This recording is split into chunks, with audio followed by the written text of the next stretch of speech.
Presiden Amerika Serikat Donald Trump resmi menetapkan tarif impor sebesar 32% untuk produk-produk Indonesia. Trump mengumumkan tarif baru untuk 14 negara termasuk Indonesia melalui surat yang ia unggah di akun Truth Social miliknya pada Senin 7 Juli 2025. Dalam surat yang ditujukan kepada Presiden Prabowo Subianto, Trump menyebut tarif bisa disesuaikan tergantung pada sikap Indonesia terhadap perdagangan bilateral. Pemerintah Indonesia pun langsung melakukan sejumlah langkah menghadapi tarif impor baru dari Trump tersebut. Respons cepat Indonesia ditegaskan lewat Menteri Koordinator Bidang Perekonomian Airlangga Hartarto yang langsung bertolak ke Washington DC untuk kembali melakukan ruang diplomasi dengan AS. Kunjungan ini dilakukan Airlangga segera setelah ia mendampingi Presiden Prabowo Subianto dalam KTT BRICS di Rio de Janeiro, Brasil. Airlangga dijadwalkan tiba di AS pada Selasa 8 Juli 2025 dan akan langsung bertemu dengan pejabat pemerintah AS untuk mendiskusikan tarif tersebut. Ruang negosiasi bagi Indonesia masih terbuka sebelum kebijakan tarif Trump resmi diberlakukan pada 1 Agustus 2025.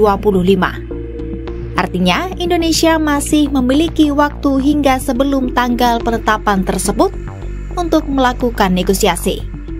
Hal itu disampaikan Wakil Menteri Luar Negeri Arif Hafaz Ogroseno.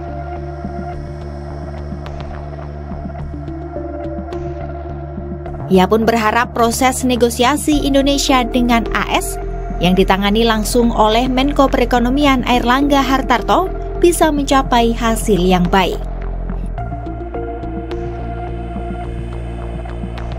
Indonesia juga akan melanjutkan rencana kebijakan impor energi senilai 15,5 miliar dolar AS meski Presiden Donald Trump sudah menetapkan tarif terbaru untuk Indonesia.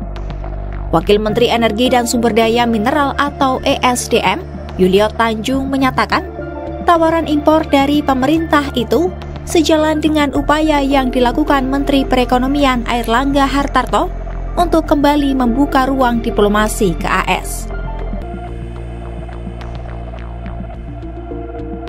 Menteri Perindustrian Agus Gumiwang Kartasasmita meyakini industri nasional tetap bisa tangguh dan adaptif menghadapi kebijakan tarif impor terbaru yang diterapkan Presiden Donald Trump. Ia pun mendorong agar pelaku industri tetap semangat dan tidak kehilangan fokus. Ia memastikan pemerintah akan terus mendampingi dan memfasilitasi kebutuhan industri agar terus bersaing, bertransformasi, dan berinovasi dalam kerangka ekonomi berkelanjutan.